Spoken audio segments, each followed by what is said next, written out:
Anytime you feel like you reach the ceiling, consider that maybe the ceiling is just a floor to something else. My guest on this episode of Passing the Torch is Eishen. He joined the Air Force in the year 2000 and served on active duty for over 23 years.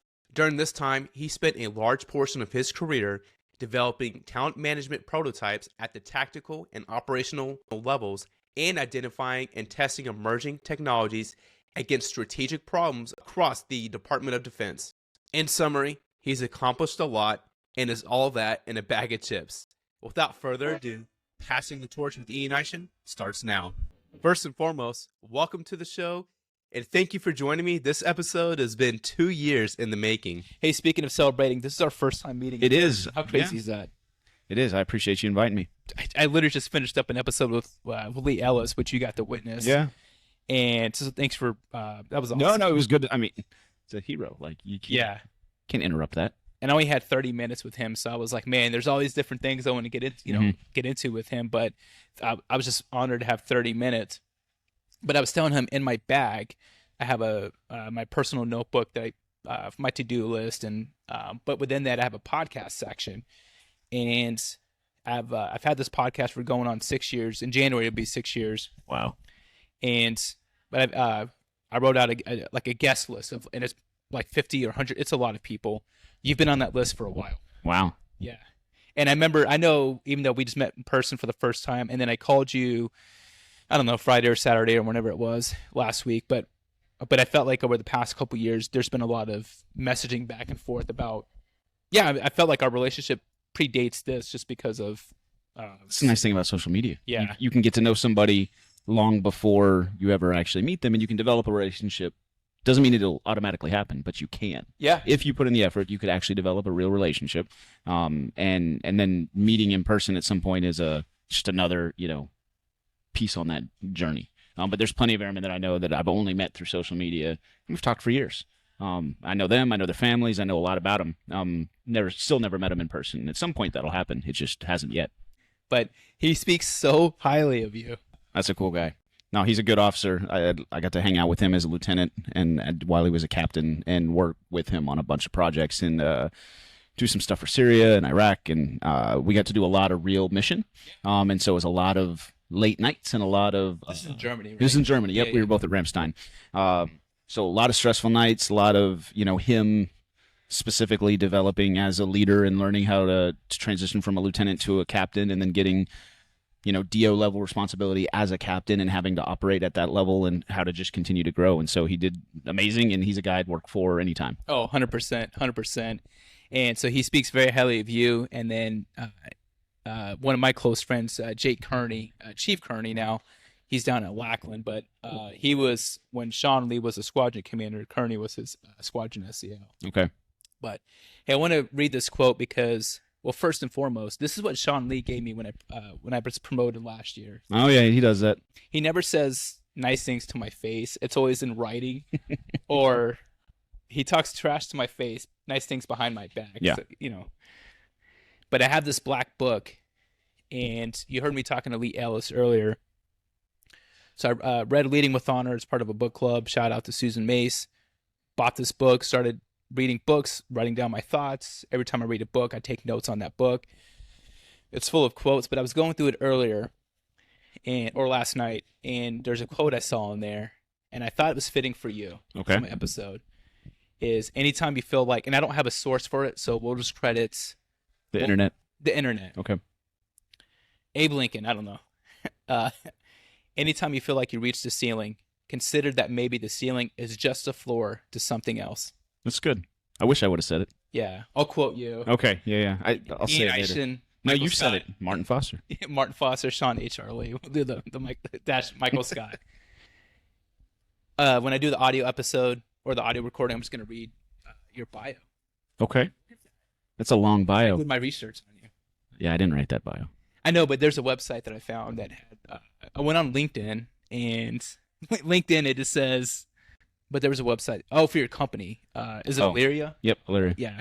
Well, all that said, I'm not even going to edit most of the stuff. I'm going to keep in. Yeah, sure. Appreciate it. You talked about me bringing my equipment. I have my suitcase over to my right, and yeah, I'm just gonna try to do as many episodes as I can. You should. You got everybody in one place. I know. And everybody's here. They're ready to talk. The meetings are only, mostly on the floor or having discussions, and so there's plenty of opportunity. And everybody's in that mode where they're willing to talk and teach and have a good time. And so these are some of the best places to learn, and the things that you hear will provide value, hopefully, to somebody else. And so if you can capture some of that and keep it for someone else to listen to, it's even better. No, great. Besides hanging out with me, doing a podcast, and drinking an old fashioned, please describe why life is great right now. My life is great right now. So I'm recently retired, and it's not great because I'm retired. I actually loved the Air Force. I had a blast in the Air Force. I did 23 years, but I got out because I had a son in high school who wanted to be at the same high school, and was actually doing really well. And so, every military parent kind of understands there's a time where you got to leave. And he's gone with me to so many other bases. We got here to the Pentagon, had a great job, great role here, loved it. And about 4 months in, he said, "Hey, I know we're gonna have to move because we've been talking about maybe moving again. And by the way, we've been here 4 months." He said, "I know we're gonna have to move, but I'm starting freshman year, and I actually really like my school. And so if there's any way we could not move, that would be cool." Those were his exact words. What's your son's name? Caden. That's really responsible, especially at 14 or 15. I thought so too. So I immediately turned to my wife and I was like, well, crap. Like, now we got to actually. Like, that was not a thing I was thinking at the time. Just coming from Edwards, I came here to the Pentagon. Again, was really enjoying my job. I was writing emerging tech strategy for General Brown and getting to travel all over the place. And I mean, it was a great responsibility and a great job. And so when he came and said that, I realized, man, that's rough. He's actually doing well because he'd been homeschooled before that, and this was his first time back in public school for a while. And he was doing so well with it, I realized, okay, now we got to try something. So I started to look at, could I stay here local and stay in the Air Force? And there's ways to do it, but it's difficult. There's kind of a path, and everybody kind of needs to move on that path. And at a certain point, I realized that it was going to be very difficult for me to stay active duty, stay in a single position, and actually hold up that position for other people, because it was a great developmental position. I learned a ton.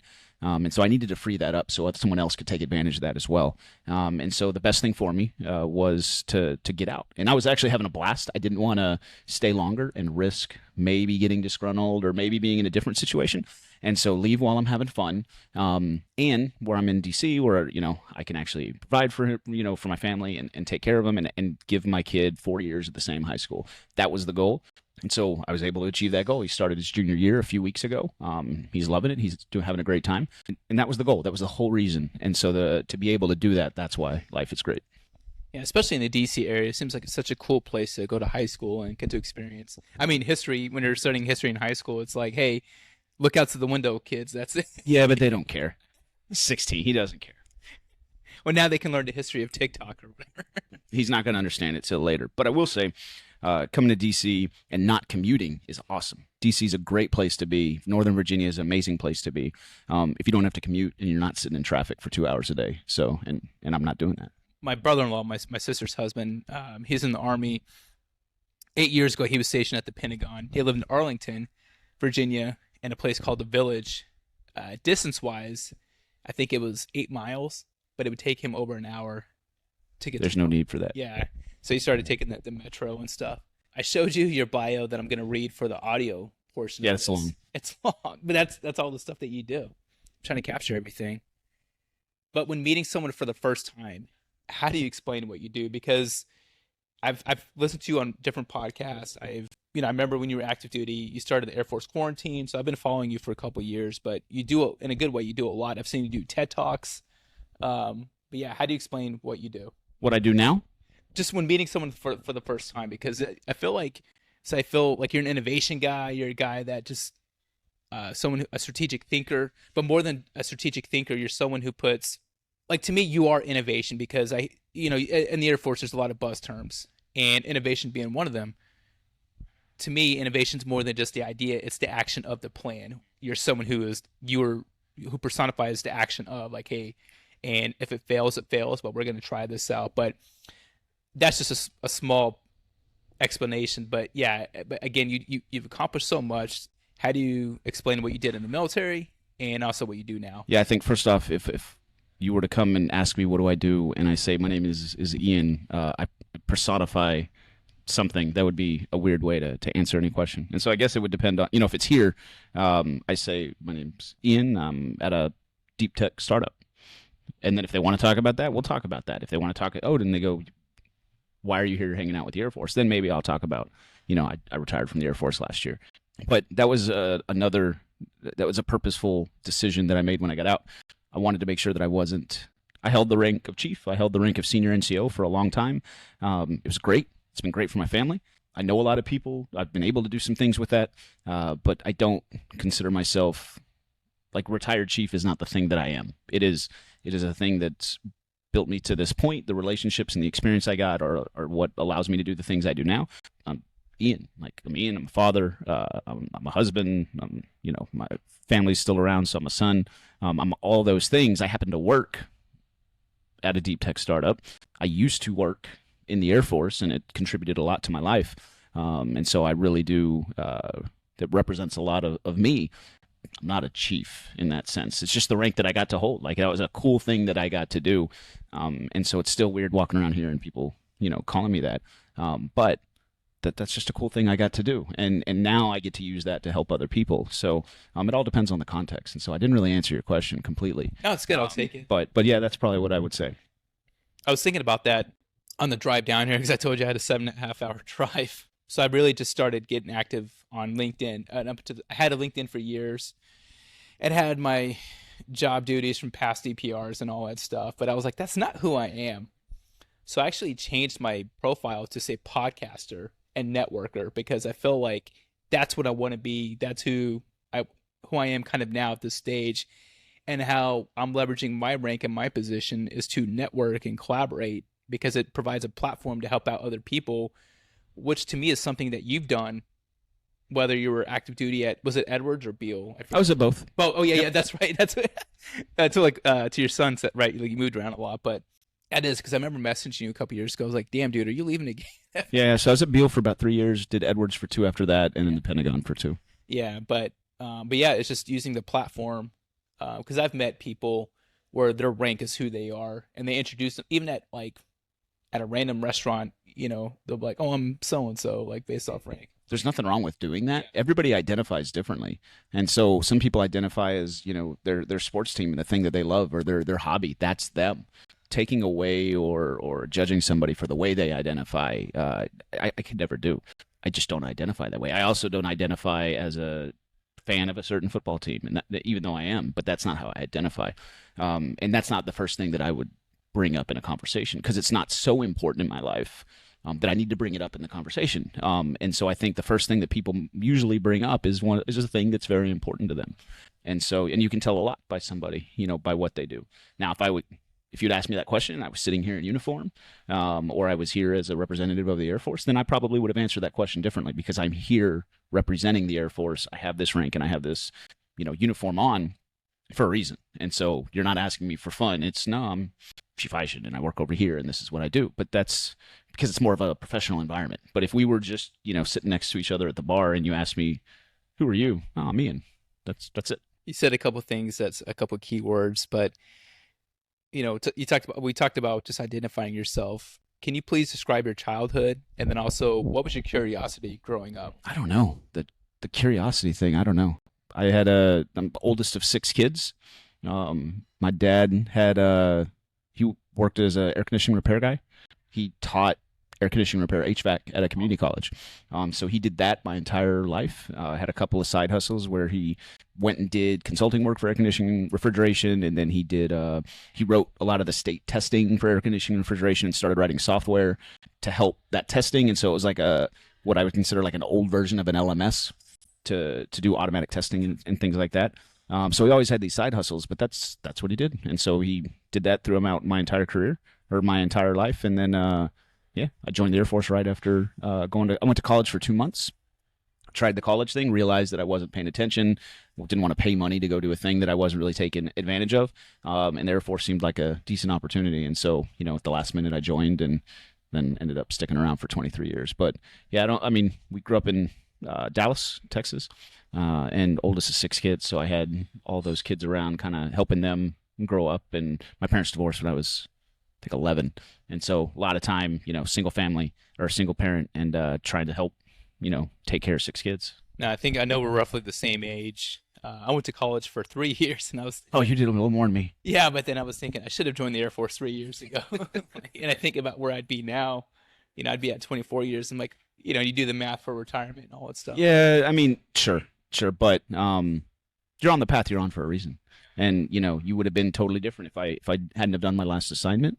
I'd be in a different position than I am now. If I hadn't have done one before that, like each one of those assignments is what makes you you. So it's really hard to second guess. Should I have done it? Should I have not? You can't control it anyway. And so, I mean, you could waste time thinking about it, but for that path, and so it is the path regardless. As I mentioned earlier, I've done quite a bit of research on you. Okay. So I have a question, and so I called a mutual friend of ours. I won't say who. Eishen's going to be on my podcast. What's a question I can ask him that he hasn't really discussed in other podcasts? Okay. You got to ask him about this. But when I say the word handcuffs, what comes to mind? Oh, he's talking about handcuffs that I had in the office. So you could pick handcuffs throughout. If you're sitting there kind of like think of it like a fidget spinner. You're sitting there thinking, you're trying to figure things out, and you just need something for your hands. And so I would have a couple different handcuffs, and you could pick those and try to figure out how to get out of them. So would you ever that's what he's talking about, because if it was something else, I'm not tracking. It is about handcuffs. And I think it's obviously, who I'm talking about. But so would you ever be messing with handcuffs when someone's coming to your office and you're meeting them for the first time? Sure. So was that intentional, or was that maybe No, it literally was a fidget spinner. I have a hard time paying attention to one thing. You can call it, maybe it's OCD, maybe it's ADHD. I don't know. There's never a situation where it's very hard for me to focus on this one thing and not do anything else. I'm going to be whiteboarding. I'm going to be writing notes. I'm going to be doing something. And so it literally was like a fidget spinner to just something to keep my hands occupied. No, that's cool. I think just kind of I envision like a mad scientist type thing, right? Like, hey, I got to just work on stuff Or it's ADHD. ADHD. You can make it sound fancy, but it's really just an inability to concentrate. The reason I say that, because I imagine someone meeting you or seeing you for the first time, and you're picking this lock of a handcuff, and you're like, oh, hey, what's going on?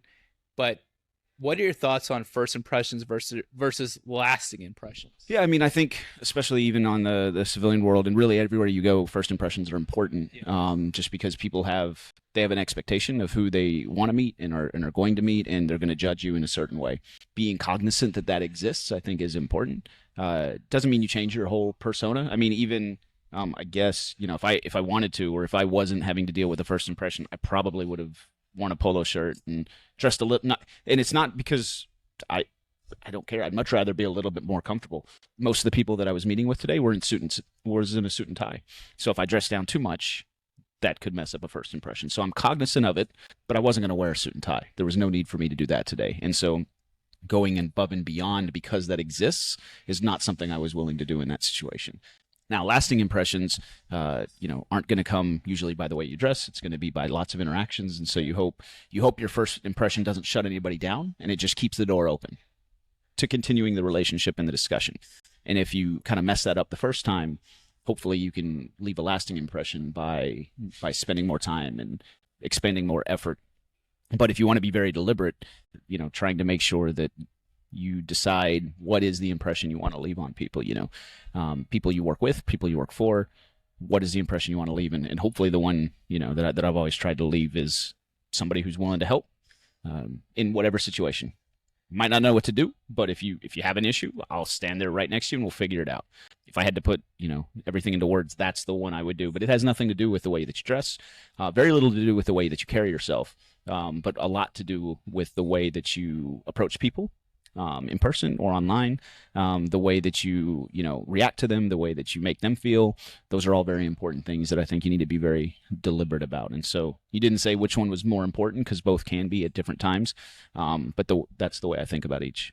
So I actually teach a pro dev on lasting impressions, because I've made so many horrible first impressions on so many people. Oh, I think everybody has. But fortunately, I've been able to rebound. I've learned the hard way how to make, bad first impressions, but positive lasting impressions. Hey, you talked about, I want to just discuss a little bit of a rabbit hole. You talked about, the suit and tie and no need to do that, because there's a lot of people who probably, and I probably would be one of those people who would have wore a suit and tie because I would have felt maybe some pressure. But how important is it for people to have that authenticity when in a leadership position, or maybe not in a leadership position, more than that, just like an influential person? But again, yeah, just your thoughts on. I'd say those are two different things. So if you decided and being, so let's pretend you're in my position and you go, you know what, I need to wear a suit and tie. If you think you need to wear one, wear one. If it's going to make you uncomfortable not to, then the right move is the suit and tie. I don't care that much. There's only a few places I wear suit and ties, and that's usually if I'm doing something officially government, not the Pentagon. If I'm in London, because you kind of have to business-wise, and then Paris. Again, it's a business must. I can't walk around in jeans. It doesn't work. There's no way I could even make it to step 2 of trying to talk to somebody. But you need to pick what works for you. Now, as we get into, yes, you can call that being authentic. Other people could say, well, you're wearing this because it's what you think people want, so it's not authentically you, and that doesn't matter. It's none of their business. Authenticity as a leader is a completely different thing. It could be done in the way you dress, but especially with most of the audiences as military people, they don't get to pick that. And so your authenticity comes in a lot of ways. It comes, again, at the way you approach people, the way that you make them feel, the way that you're there for them, and the way that you follow up. Those are some of the best ways from a leadership perspective that you can remain authentic and still help them. You can. Certain times you're going to be in situations. I was a command chief during COVID, and I bring that up to say that there were a lot of decisions that were made that not everybody understood. There are a lot of decisions that we made that we maybe might have made differently now, but at the time and at the moment, it was the right decision for us to make. But we had to be authentic and transparent in here's what we think, here's the decision we're making, here's why we're making it, here's the other decision that was a little bit, more intrusive or worse, or we thought wasn't as good. And here's what we're looking to learn. Being transparent in that and knowing that we might not have made the right decision, but it's the decision we made, and then reversing it if necessary. I think that's key. Wherever or however you build it so that there's trust there. And even if the airman, the person, whoever it is on the other side who doesn't get to make the decision, doesn't like what you did, they gain an appreciation for the problem. And this is why we'd go to ALS or NCOA or talk to in our town halls. We did town halls every week. Every decision people could ask about, and we would tell them everything. I will always tell you everything that we made, every decision that the general made, that I made, everything we were thinking about, right or wrong, as long as it's not somebody's medical or somebody's disciplinary issues. Those are the two things you can't talk about because it's none of your business. Everything else is open for debate. General's still going to make the decision that they want to make, but we can discuss it because we wanted leaders, and by leaders of all ranks, to understand the issue and understand the choices that we had available. And then at some point, they're going to look at it and go, I wouldn't have done that. And that's okay. Now they have all the information. So when they finally get into the situation where they can make the decision, they've thought through it. It's not the first time. They can learn from our success or failure and just after action it on their own. And then hopefully when they're in that situation in the future and they're a squadron commander or a chief or a leader at whatever level, they get to make the decision that they think is necessary. But they've had 10 years to think about it or 5 years to think about it and learn from good or bad that we did. And so I think that's another piece of being authentic is just being very transparent and very open to criticism. That's tough. I mean, that's scary for people to be open to like criticism and stuff. But I like the way you said, like, hey, people have 10 years to think about it, because that's why even this book, like, there's been things I wrote down in the moment, and then even over the past 2 years, I go back and reference my black book. I'm like, oh, I went through this situation 5 or 6 years ago. And well, it's amazing what you'll think about things when you're ignorant. And people use ignorant as a word that's they've got a negative connotation around it. Yeah. Ignorant just means that I don't know what's going on. I don't know about this. I'm ignorant on a lot of subjects. The first time I learn about it, I'm a little less ignorant. And over time, I become less and less ignorant until I become knowledgeable. That transition doesn't happen. It's not a switch. You don't one day become knowledgeable, but over time you hit a sliding scale. And at a certain point, you're knowledgeable enough to make a decision. And the quicker you can get to that, the better. Understanding where your gaps are and then filling that gap with knowledge, with experience, with someone else on your team who might have that knowledge or experience, I think is key. And so you have to be very aware of what you know and what you don't know, and where your limits and boundaries are, or you're just going to make some terrible decisions. You have been on numerous podcasts, a few of which I listened to over the weekend and even on my drive down here. In a 2021 podcast, you mentioned that you had a current MySpace account. Right? It's a two-part question. First question, why? Why in 2021 did you have a MySpace account? Yeah, so I was speaking at ALS, and so I was on all social media that my airmen were on. I wanted to make sure, there's everybody always talks about having an open door. Well, I did have an open door, but as a squadron chief and a group chief and then a command chief, technically my door was open, but it doesn't mean I was there. And then sometimes it was closed because I was in meetings with other airmen or chiefs, or I was doing things. And so yes, the door was open. I'm always available, but I'm not always available. Social media, I was. So if they emailed me, it could get lost in 100 emails that I got that day. Very few of them, to me. But if they sent me a message on Reddit, I'm going to see it. If they sent me a message on Facebook, I would see it. So I'd always give out my Xbox Live. If they sent me a message on there, I'm going to see it. And at one point, I was telling everybody that, and they were like, why don't you have a MySpace? And I was like, no one uses MySpace. They're like, no, it's coming back. I was like, okay. So I went online, and it wasn't coming back, but there were people on it. And I was like, fine. So I had a 412 Test Wing Command Chief MySpace page. And if anybody wanted to reach me there, they could reach me there as well. And so it was really just trying to, they laughed about it all the time. And so it was, I think it was beneficial to have. But there were a few people that did reach out, and I was able to help them with some things. And so, it was really just, it's hard for me to say, hey, come talk to me, but come talk to me in the way I want to be talked to, in person, in my office, during duty hours when I'm there. That's really hard to do. Each one of those is a barrier. Each barrier I can remove, it gives me a better opportunity of meeting and talking to that airman, and especially when they're in a time of need. Hopefully they reach out when they're not, but if they are, every one of those barriers could mess things up. And so if I can make it where, well, it doesn't matter if you're on my base, it doesn't matter if it's duty day, doesn't matter if you know where my office is. It doesn't matter if I'm there. It also doesn't matter if I'm on the thing that if you're on the thing that I'm on. Instead, I'll go to the thing that you're on, and I'll just be there. I don't do a ton. You can go to the MySpace page. I think it's still up. There's not a ton of posts, but it's there to make sure that if anybody needed it, it was there to reach out to them. Staying on the subject of MySpace, if you had a top 8 and it was only based on leadership ability, who would be in your top 8? Top 8 leaders? It was music. We had a lot of, well, they had a lot of those too. So you could still put music back on your new MySpace if you want to. What was your song? Oh, there were a lot of them back then. This was late 90s, early 2000s, so it was a lot of alternative and some country. I can't even remember. Top 8 leaders, that's a good question. Yeah, you're going to have to give me a rain check. Let me think about it. Because I want to stay on this question. So maybe not necessarily leaders, but hey, if General Brown comes up to you and says, hey, Ian, I need you to build a team, you and 8 other people, military people. I'll throw in some civilians because, civilians serve too, and civilians are great leaders. But just 8 people, you plus 8 other people, who's on your squad? What are we doing? Yeah, it means something. Like there's a lot of good people here, but they're not good at everything. To solve a hard problem set. What kind of hard problem set? Innovation. That's not a thing. How to connect with people in a socially connected world. How everyone's so close today through social media. Actually, we'll say leadership ability, but in terms of who's a proper leader, who has great poise, who's a great communicator, who's consistent. And I think consistency is an underrated. I once had a mentor of mine talked about one of the best compliments you can give to a leader is being consistent, because he referenced a commander that he once worked for. When every day when that commander walked into work, the exec would give a thumbs up or thumbs down, gladiator style, like thumbs up, hey, this person's in great mood today, right? So, and he talked about, hey, that person, when they were on a thumbs up day, it was awesome, but it wasn't consistent. It was like, what are we getting that day? But in terms of consistency, thoughtfulness, connection, poise. So here's the thing. As soon as I name a name, I'm not naming another name. Okay. So giving names is difficult. What about historical figures then? Well, no. I don't want to sidestep your question. I think I'll give you some examples. Okay. And I think, so I had a DO back when I was in special tactics he was a driver. Like he jobbed it more than anybody I'd ever seen. He had high expectations for everybody. He was really tough to please. Very nice guy, but you probably never did things good enough. And very rarely would you get it good enough for him. So it's hard to please, but everybody tried all the time to make things better.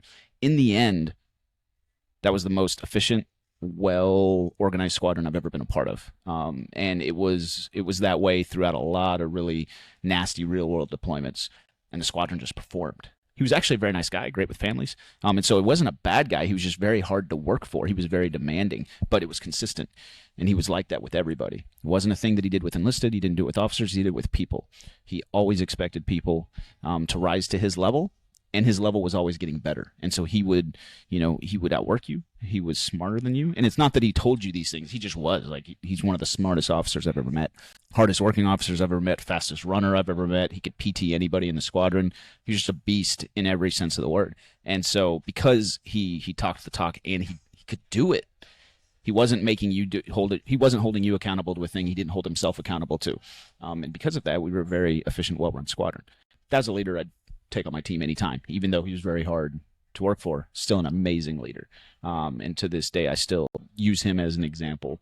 I've got plenty of examples of leaders that didn't like and didn't work well for me or the airmen around me, and leaders at all levels. But anybody who will work hard, who will hold themselves accountable just like they'll hold you, and makes you better, I think is a good one to have on your team.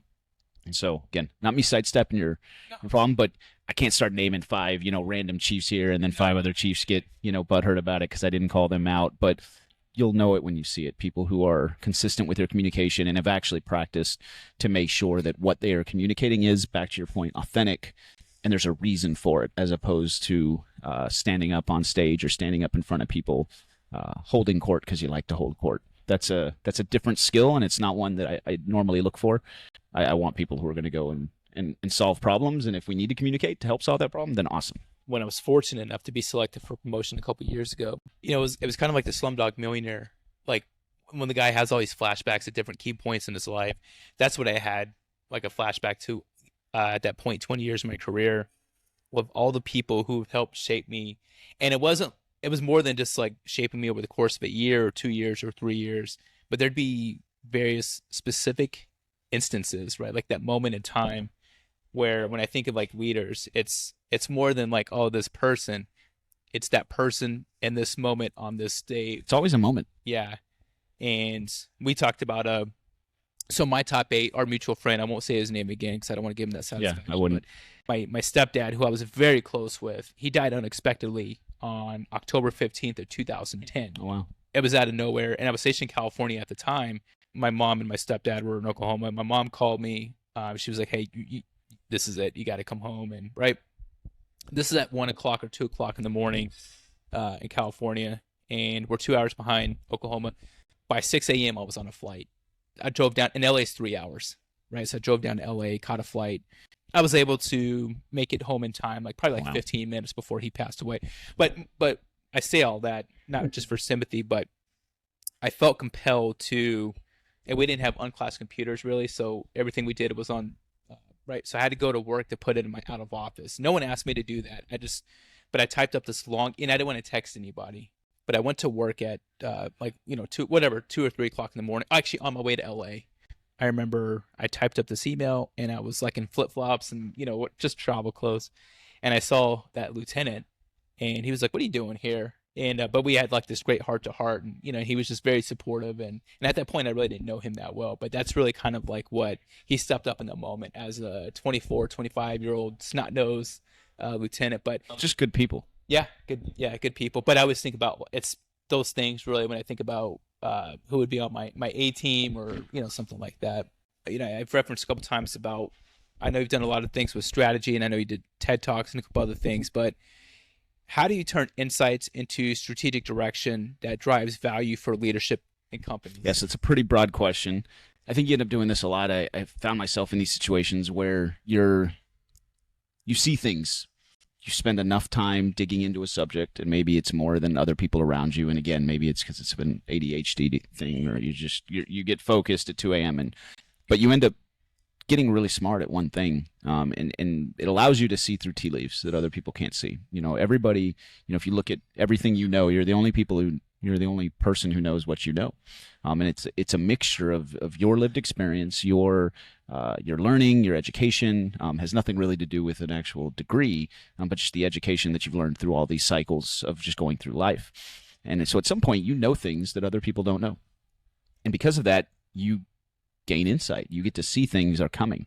And sometimes those are related to emerging technology or strategic change, or there are people who saw that GWAT was moving and we were going to be in a near peer competition. You can look up AFA 10 years ago, and there's a lot of near peer talk. Pivot to the Pacific was going on, I don't know, 2011, 2012. It's when we were all going to stop focusing on GWAT and we were going to move into the Pacific. And so these are these phrases that people use to kind of to push strategic guidance. What ends up happening is and you'll see it in business too. So I'm in a deep tech company, which means the people that I work with have been staring at these problems for 30 years. They are world experts at these problems. And so what ends up happening is normal people, really smart people who just don't study these problems, are here. These guys are here. They're PhD level with PhDs. And so I'm using that as a phrase, but actually as a real term.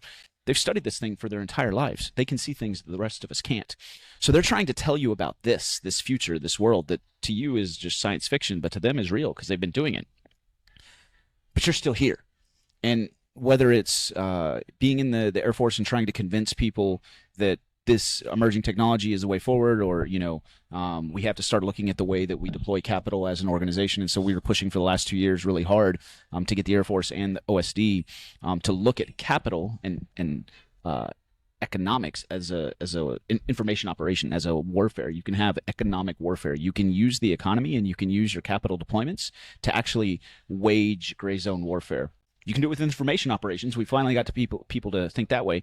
But you can do a lot of things that are not kinetic, but can still cause dilemmas for a near-peer adversary. So if I said those words and you've heard it for the first time, I've been thinking about this for a long time. You're still here. So I've got to take all these things that I know and all these things that I think. And the first time I try to tell you this thing that took me a PhD to learn, and you don't get it. Well, you're not going to. The thing that took me 20 years to learn, I can't explain it to you in 10 minutes. And so most of what you end up doing is going on an education campaign, educating everybody around you in the way that they need to be educated. Just like you want to communicate in the way that they need to be communicated to, you have to educate them the same way. And so you have to find a way to take really technical things or really deep strategy or whatever it is, the thing that you think you know well, first bounce it off a lot of people, because just because you think it's right doesn't mean it is. Yeah. We all make mistakes with it. But get them not from here to here, but get them from here to here. And get them from here to here, and then spend on session 3 here to here. It's an education. Even, some of the things that, there's going to be people here at the conference talking about quantum. If you've never touched quantum, it's weird.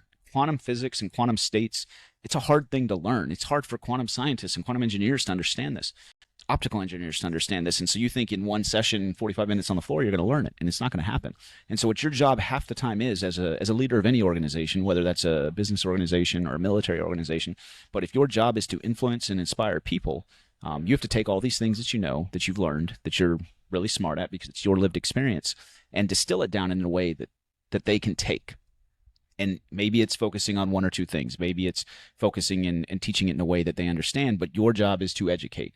And then when you finally get them to the point that they're educated to the level that you need them to make the decision, then help them make the decision. Because if not, it's just you coming down from above or from the side or from out of their area and making decisions for them. And so we had this same issue with artificial intelligence in the Air Force. This is why one of the first things, so we built an artificial intelligence strategy for General Brown. And one of the key things is we said, if you're going to use this, at some point, we're going to be automating things. So you're going to automate things that most people do now. An airman does this, or a leader decides this. Now we're going to automate it. That's not going to just happen. In order to make that work, they're going to have to trust the automation. And they can't trust it if they don't understand it. And so if we want to get to a point that we have trust, we need to have transparency behind our algorithms, transparency behind our data, and education for our airmen so they know what these words all mean. You can't just put all this science fiction in their face and get them to believe it. And so it's an education process. This is why we partnered with MIT. There's an MIT AI accelerator. This is why many people across the Air Force, probably at least 1,000 by now, have gone through different levels of AI training because education became a key component of our emerging technology strategy, because education leads to trust. But it's a long process, but education becomes first. Okay, I want to stick on education because I'm very passionate about enlisted education. So, and to me, education is more than what happens inside of a classroom or going to college or whatever. Yep. So what 2 to 3 books do you recommend based on education? What are you trying to learn? That's a great point, because usually, so I've been asking this question a lot in podcasts. I know you listen to a lot of podcasts too, because I think we talked about that the other day. that's a common question like that people always ask is like, hey, what 2 to 3 books do you recommend? But that's always a general question. So typically I always ask, for example, I had a communication expert on a recent podcast, and I asked her, I said, hey, what are 2 to 3 books regarding communication do you recommend to people? Or, oh, for Chief Toberman, I asked him, hey, what 2 to 3 books based on reflection and connection? Or Shane Pilgrim was someone else I had on a podcast recently, and for him, I said, hey, what 2 to 3 books do you reference or recommend to people based on transitioning out of the military and entrepreneurship? So for you, So I'll go down that list. So Okay. your Shane Pilgrim episode was awesome. He talked about Last Man in Babylon. That's a good book. He talked Millionaire Next Door. Yes. That's a great book as well. I would add, I think Creativity Inc. is a great book. I think it's a great business book, but also a creative business book. It's the story of Pixar and essentially how you'll see a big Buzz Lightyear on the cover, but it's a story, and it's one that I would buy for senior NCOs and chiefs that if you went to Edwards and made those ranks, you probably got this book. It's fine. Yeah, and it's not me going against it. It's just there's a lot of good books out there that are very inspirational, and you can get some good quotes out of them. Sometimes it's really hard to take that book and get real next steps. Simon Sinek, for instance, I love all his books. They're very repetitive at a certain point. I actually got to the point with his books. I was like, I don't need to read the last half of it because it says the same things. Now, it actually at a point got me to going, I don't know if this guy knows what he's talking about. And then I met him. And I was gonna interview him, and I was like, "Hey, here's I'm gonna give you my questions." And he was like, "No, I don't want to see your questions. I just want to be fresh." And so I was like, "Cool, I respect that." And so when I asked him these questions, and they were all questions that I had thought very long about. These were things I was dealing with. So selfishly, I got to interview him. So I was like, "I'm gonna ask things that I want to know." how long ago was this? We had him on QU. Right. Yeah. 2021, and then I brought him out to Edwards, or excuse me, we had him in 2020 on QU, and then 2021 I brought him out to Edwards.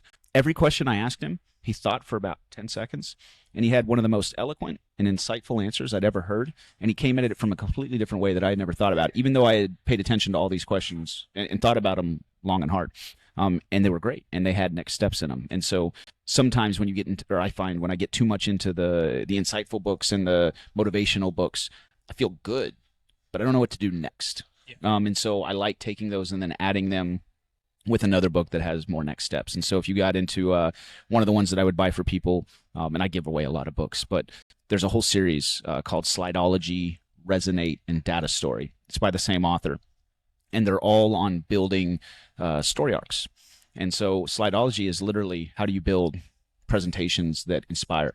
Most of what we do is build presentations to elicit some sort of decision. Sometimes it's inspirational. Sometimes it's trying to get the commander to decide something.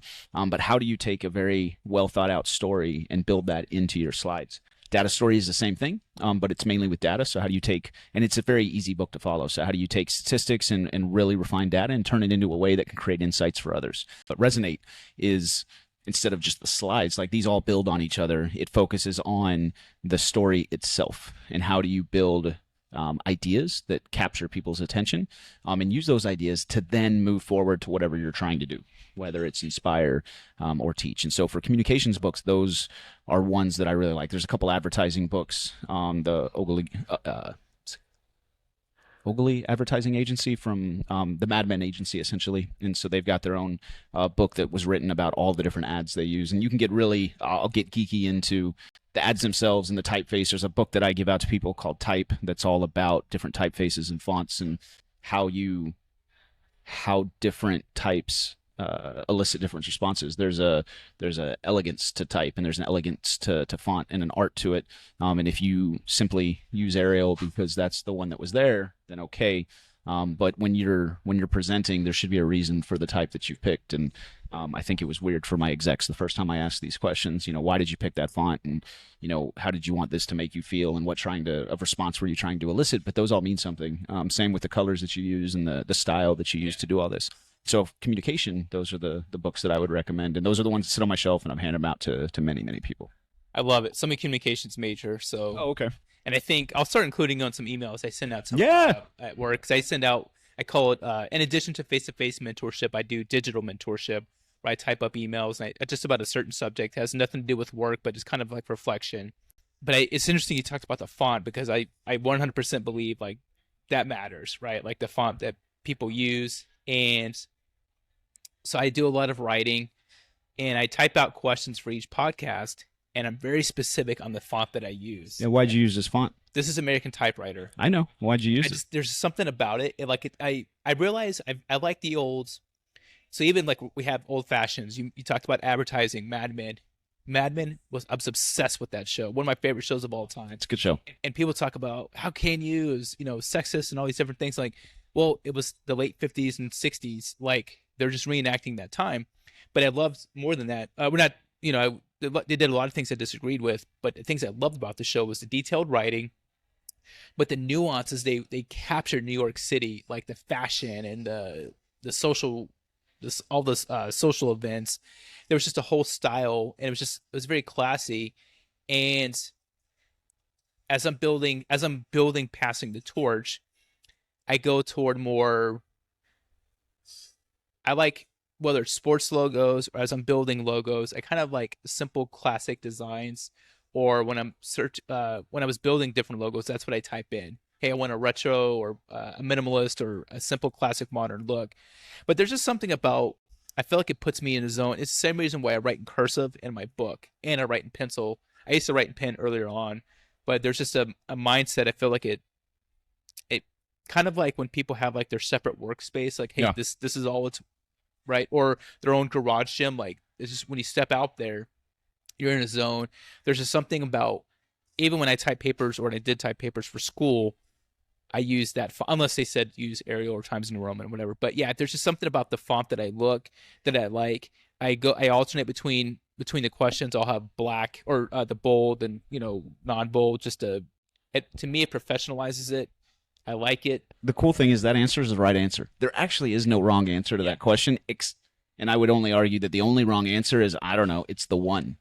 It's the one that was there. Now, if that's okay if that's your answer, but it means that there was no thought put into it.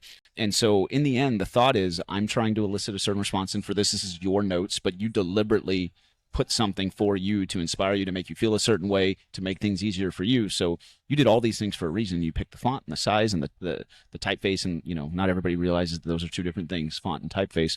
And even get into the kerning and figure out what kerning are you going to use for this font as opposed to this font. It's an attention to detail thing. Yeah. And I'm not saying people who don't have that attention, there's a story that you're trying to tell, and you can even get into this. I used to go through a course, and we would, I don't know, I'm sure you've read the Iliad and the hero's journey. And yeah, so when I write EPRs, I write EPRs to the hero's journey. So I do the entire journey of a hero through the EPR, or at least that's my attempt. It can't always happen.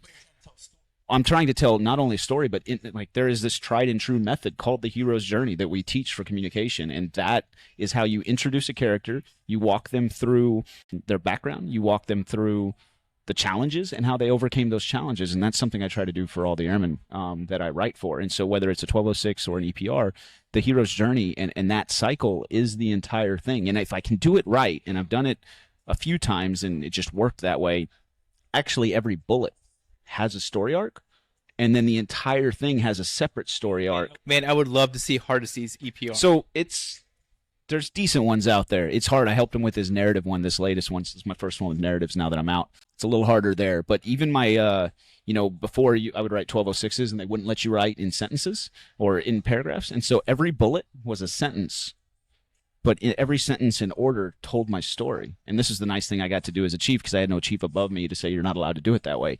And we had awards win over and over and over again because I told a story. And it's especially hard when you're teaching, again, education. I'm trying to say, I've got this person that I've stared at for a year. They're amazing. I know they're amazing. I've seen everything they've done. I've seen all of their triumphs. I've seen all the valleys they've been in, and I've seen them overcome it. And now I'm trying to take a piece of paper and tell all of you guys who've never met the guy or gal, never seen him, know nothing about what they do, and I'm trying to convince you that they're better than anybody you've ever seen.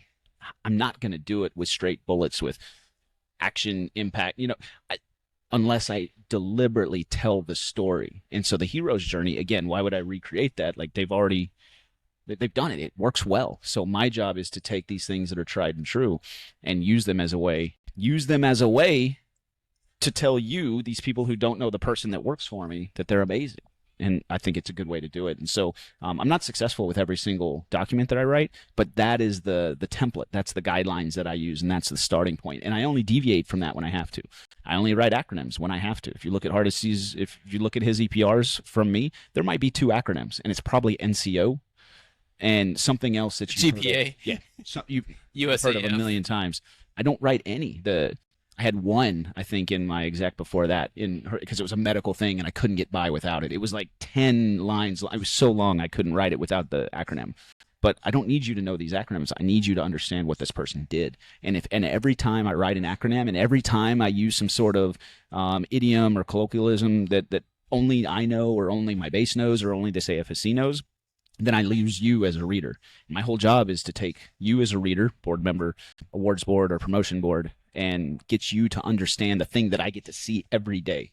So again, I take this, I create insights with it as we go back to the insights question, but insights in a way that you understand as a board member. So wargaming the board and what AFSCs are on the board and what is the likelihood of it being this AFSC and what language do they speak. And so how do I turn this into their language? It's very deliberate to make sure that the people get recognized for the amazing things they're doing. No, that's awesome. And I love the story thing because that's what it should be. It's just, I mean, like any good superhero movie, like there's going to be like you're telling a story. Like that's why the movies are 2 hours, right? There's or even if there's a trilogy. Oh yeah, 9 hours. Right, yeah, the first one's the origin story, right? And they're developing the villain and all these different things. But then the third one is the end part is how they always became triumphant at the end. But you don't have that. You just got like 12 lines. I know. So how do you do it in 12 lines? Oh, it's been a challenge. Hey, I want to transition some lighter topics, more fun topics. This is all fun, but just kind of miscellaneous questions. Have no order or sequence, just random that I was thinking about. I also have, I think, 10% left on my phone. This is good. It's great conversation. Are you ready? Let's do it. What are you world class at that people might not know? I don't think I'm world class. I'm pretty good at French pastry. Yeah, I get you go back to the OCD thing. So I go into these phases where I need to learn how something is done, and I spend 5 months doing only that thing until I'm done and feel like I know it well enough, and then I switch. And so there's 6 months of, pizza dough, and now I make pizza dough every Friday. Let it rise, go through the entire time, fresh pizza dough. For a while, for probably 3 years, it was French bread and French pastry. And so it was lots of different French pastry. The family loved this, I'm sure. Yeah, they get to try all the good and the bad. And so, you start with brioche and you move on to macaron, and then you move on to different breads and different flours, and so you just get really deep into it. And then at a certain point I know it, and then I move into other things that I cook. Cheeses for a while, like make lots of different types of cheese, like those are, so yeah, lots of that kind of stuff. Somewhat on the same plane, if you were to give a TED talk on some subject for which you are not known for, what would it be?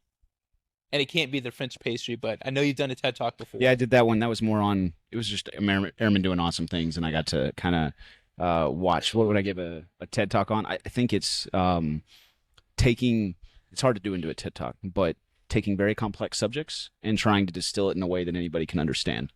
Not really a TED talk. It's probably more back on the skill. But yeah, that's what I would do. 2 last questions. What do you believe to be true that you know to be true, but you cannot prove it? For example, for me, I'm very staunch in my belief that I'm a right Twix guy. So in a package of Twix, they do taste different to me. So, and I'm very hard on this belief. I won't fight people for it, but I'll have a spirited debate.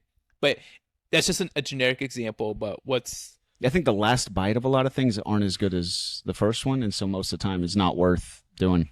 Hot take. Because it's like a tiny piece left. The last bite's like the best bite. No. And then it was funny. So I used to do this a lot, and it was a weird habit. And then the other day, my kid, he's 11, and I was getting his plate, and he had all these chicken nuggets, and he had the last bite missing out of all of them, or the last bite was still there. I was like, hey, why didn't you, because normally he eats them all. And I was like, why didn't you eat these? It's a waste. And he goes, it just didn't seem like it would taste good. Okay. I can't fault him for that. I did the same thing for a long time. So and I've never said these words to him. This is a thing I did a long time ago. But I've been with my wife for a long time. So it's something rubbed off on him. But yeah, the last bite's not as good. Yeah, that's good. Something else for me is that, speaking of food, is it's hard for me not to judge people. Like, say, like if we're at a bar and we invited, like, hey, come meet us, and I'll have some nachos. Or if I'm eating nachos and I'll offer some to someone, there's always that nacho that has like all the perfect toppings. The one right? nacho. The one nacho, right? And you always save it till last. But I've been to places where or I've been around people when I said, hey, help yourself to some of my nachos. They immediately go for that one first. Yeah, they suck. Screw everyone else and all the other nuts.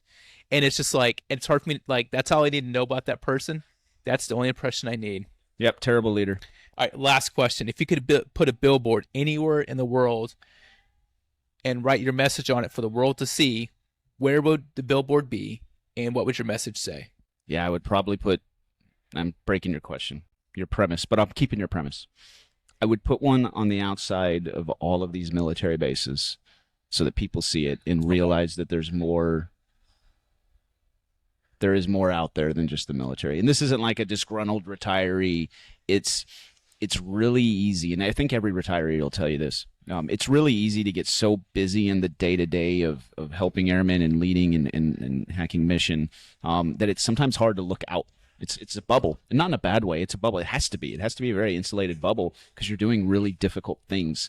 The nation and your airmen ask you to do things that no other job does, and so I don't think it would work any other way. But one of the byproducts of that is you do get into this bubble, and it's really difficult to get outside of it. It usually takes some sort of weird situation.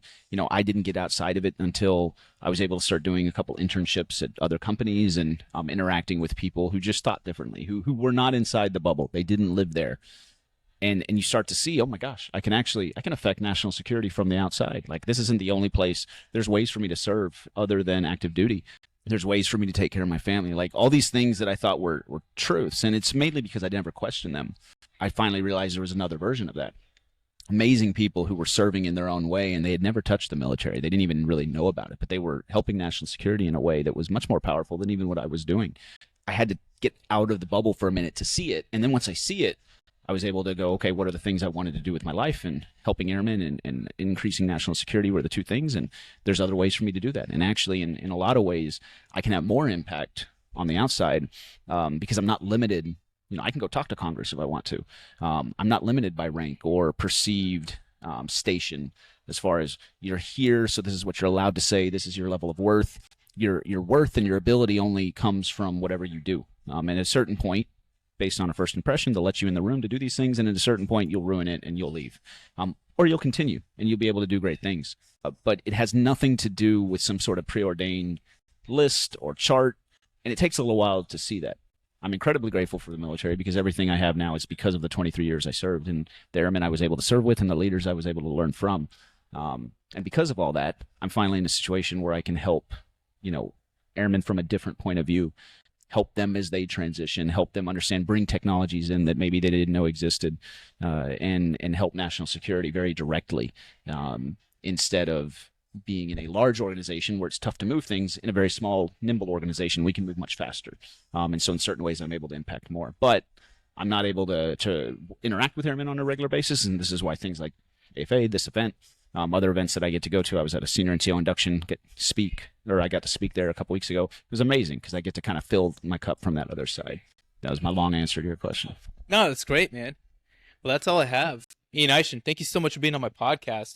Thank you for having me. Man, this is really cool. And my recorder says 1 hour, 7 minutes and counting. By the way, I'll say that was a good old fashioned, but the last sip is not as good as the first one. So it's proven my point. It's still good. It's not as good though. This has been a learning. I appreciate this so much. Someone at AFSA had asked me, why am I doing my podcast?